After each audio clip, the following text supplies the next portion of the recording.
Hey guys, we are fresh off of Tom Ferry yesterday, and one of the benefits of working with him, directly coaching with him, is we get all the inside info. And he went through and took all of his coaching sessions, all of the problems. It was like 230,000 coaching sessions. Millions of minutes, all the stuff, put it into AI, and it spit out the top 10 challenges that top producing agents face in their coaching sessions, in their business, in life, okay? So we are going to start doing a series of videos on some things that help overcome these challenges.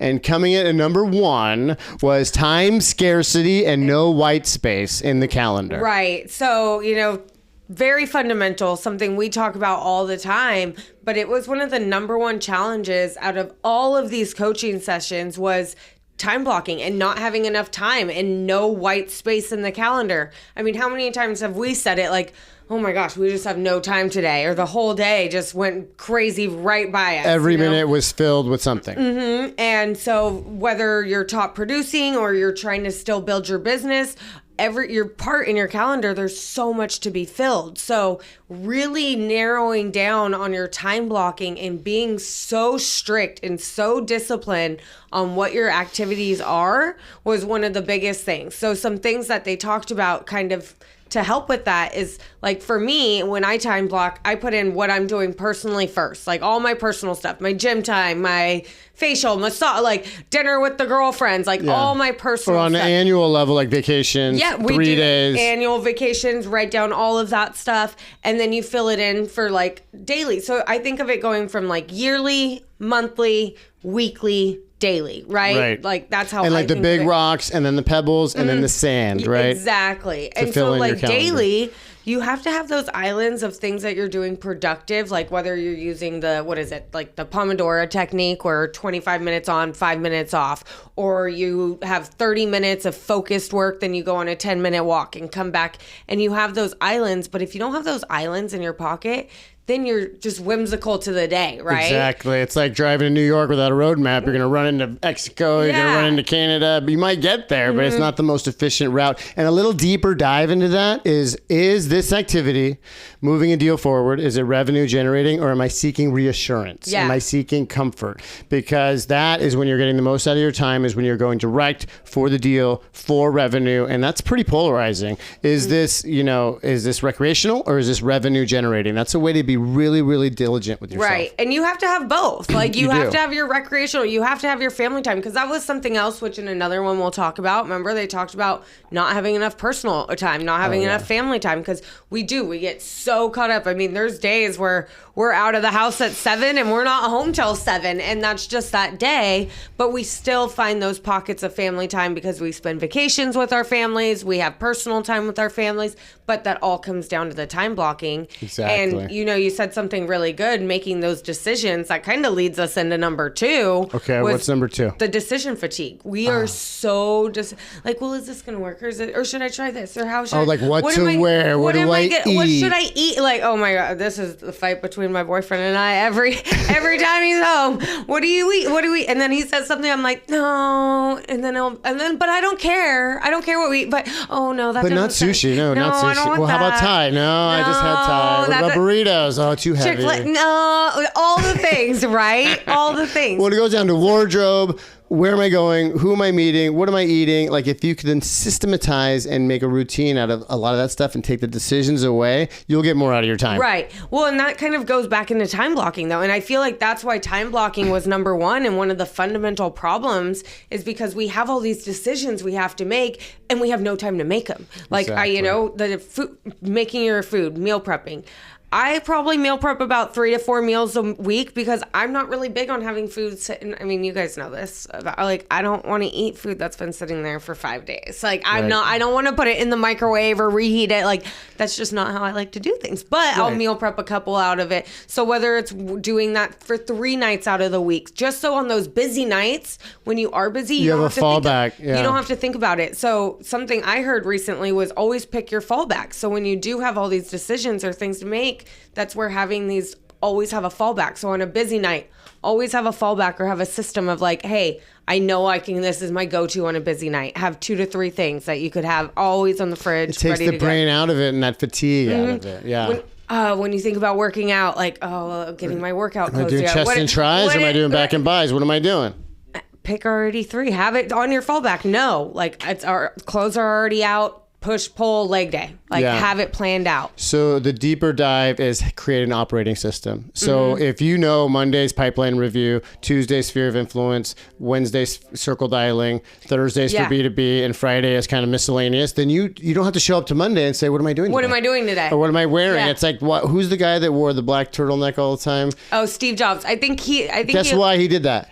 So he never got to wake up and say, what am I wearing today? I think he only made like 1 or 2 like big decisions a day, like something like that. He only he did not want to make decisions. He only made like 1 or 2 big decisions a day, and that was it. Something like that. So if you create an operating system, you know what you're doing, and then your clients get to familiarize themselves with that cadence and how your week goes. So I like that a lot. I think too, it's like, you have to have your default list, like you said, of whatever your F yeses and what are your F nos. Like, where are you going to spend your time? Past clients, open houses, all these generating activities, or are you going to take the coffee because somebody invited you to a coffee meeting and you've already went to 5 coffee meetings with lenders this week and it may not be the best use of your time, those kinds of things. That's the one you push off to like maybe in a couple months. Maybe in a couple months. What's numero tres? So numero tres, you're making me look at my list. I totally had it too at first. Sorry.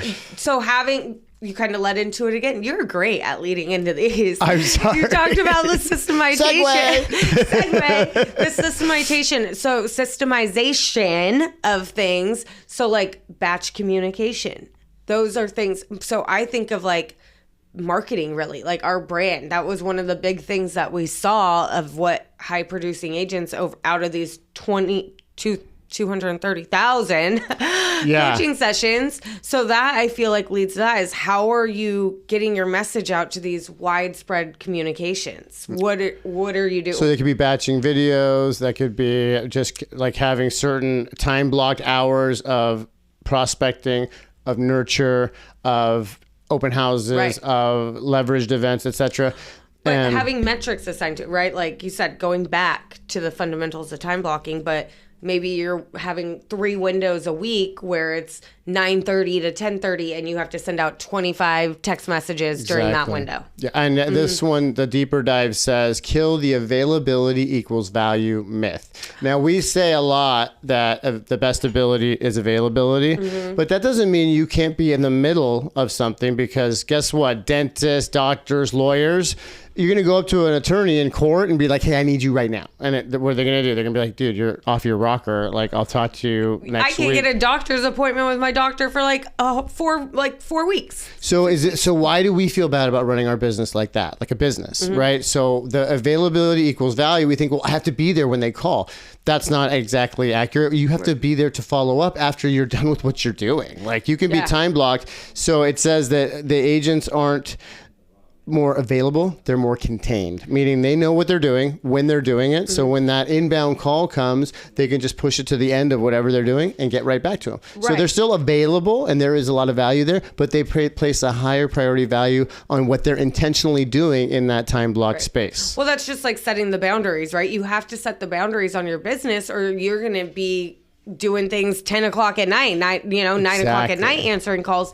And, we talk about this a lot. We are always available for our clients. Like if our client has a dire need at 9 o'clock at night, we will probably answer and be there to support and help. For sure. However, we do set those clear boundaries of our time blocking of when our day ends and when things get done. When like, I'm not going to sit there and be DM prospecting till 11:30 at night on my phone. So having those systematized things where it's in the calendar, you know what you're doing at those times, but you have a system built around it, like batch communication, that's huge. And that's where so many of us as salespeople, I feel like fall short. And even us, we were talking about, we really could ratchet up systems because we sometimes don't know what's going on. We're like, I know. What marketing piece? What are we saying? Where's this coming from? What is this? And there's so much sometimes it can be overwhelming. So how do you break that down into those intentional time blocks? Well, and right? I'm a big fan of scheduling 4 to 5, 5 to 6 as fire hour. Yeah. Everything you didn't get to intentionally on your and that didn't happen in your time blocked, that you get to it and you can get reactive in that hour. You can put out fires in that hour. You can answer all the miscellaneous questions, texts, DMs that you didn't get to throughout the course of your day, and zero out before the end. Well, I think that makes you look like a professional too, right? Yeah. Because we talk about it, either you're running your day or your day is running you. I know. And when I'm like 50-50, I feel like. Seriously, like we can all be better at that.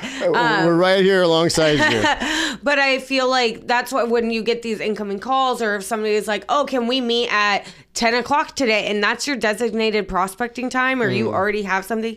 It's okay to say, hey, I'm busy at that time. I already have something that blocked out there. Are you available during my 4 to 6 time on Thursday? Does that work? Give them a couple other options. Yeah, it's okay to have those different options, because then you're running it like a business. Yeah, and then people are used to that. Of course I can be right there. Of course I can be right there. And having that frantic energy when then you're rushing because you're running late because you told somebody else you could do something there.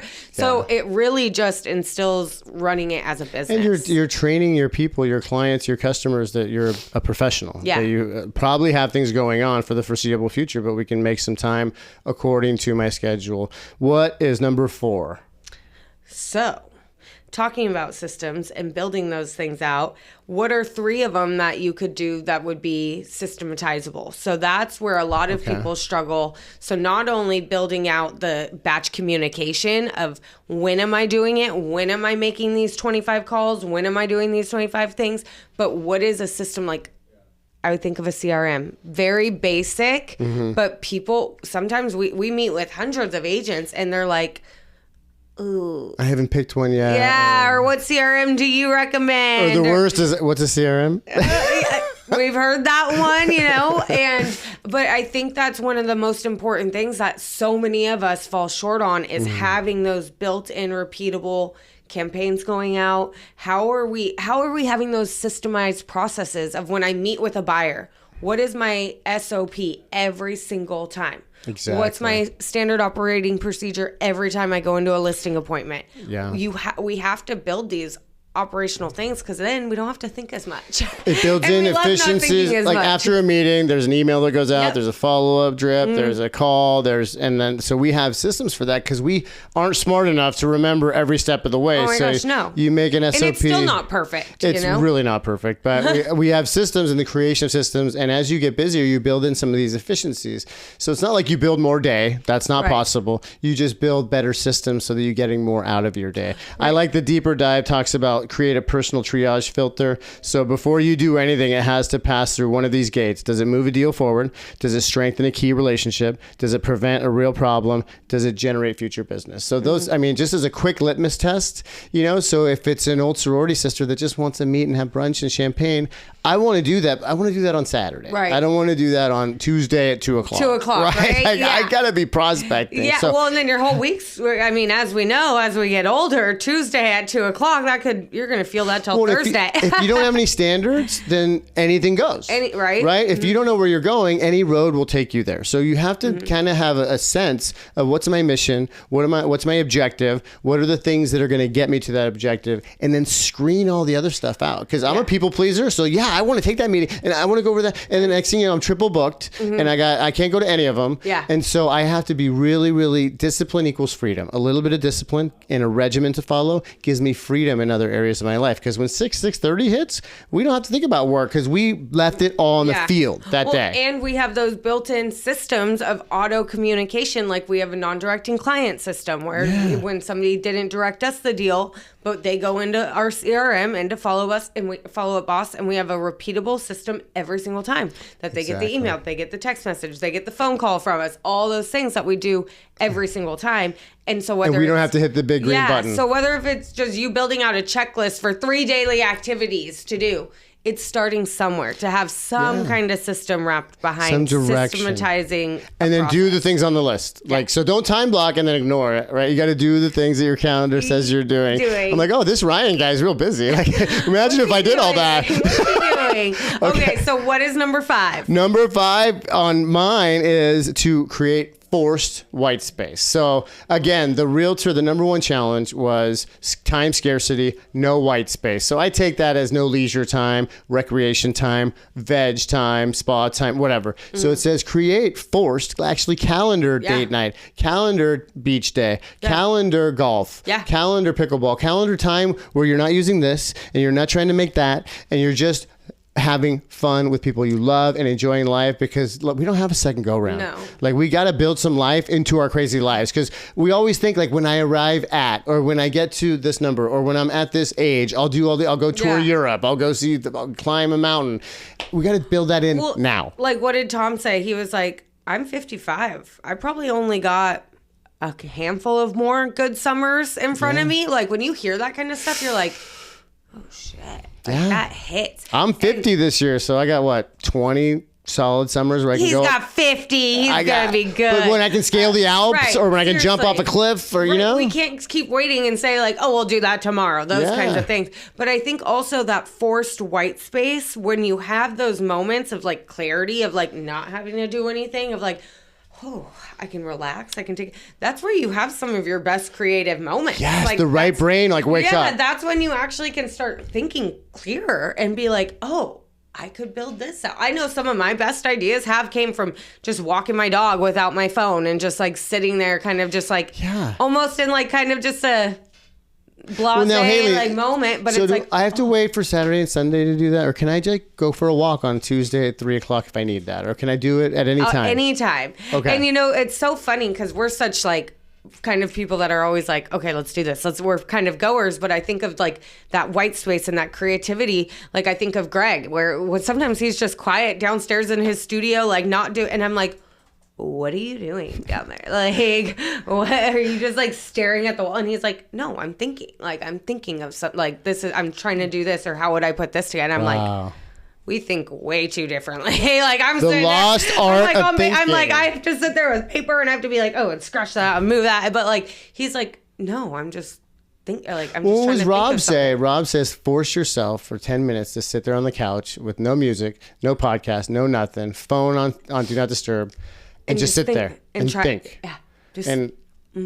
So you don't have to do that. Honestly, sometimes it's 10 minutes of just box breathing. Yeah. It could be a walk around the lagoon. You could be walking the dog. Time that you're not doing. And when you come back, you're better, right? So you don't think it has to be this big, broad, sweeping action of vacation or Saturday, Sunday, fun day. It could be 15 minutes in the middle of your workday where you're just not doing work. Yeah. Like, imagine that, a break, you know? Exactly. So having that, I mean, we have that. We have it in our mornings. We have it in our afternoons. We have our pockets of knowing where we can take our moments. And I think that just makes us better people, because we're not all cranky and we're not all at all times. I mean, we have our moments. Oh, yeah. We definitely have had our moments, but it's not, we're way less of those moments, because we do take pockets for ourselves throughout the day to decompress and pressure release valve. Yes. Right? So you don't explode like a powder keg. Exactly. So, you know, we're all doing this together. These are all challenges that a lot of people have. We deal with the same challenges. So if you're having those challenges, hit us up. We can work through it together. We might find something that works for us with you. So those, and then we'll have more renditions of this, because we took a lot away from that. Oh my gosh, it was really cool. And it's like a little bit insight into the mind of the busy real estate professional and the main challenges they're going up against. So if we can bring a couple ideas that lodge and hit and move the needle in your life and your business, and that's what we're here to do. And we learn along the way. Exactly. We're always learning along the way. Gosh, well, thank you guys so much. Until next time, I'm Haley. Time, Ryan. Bye. Bye.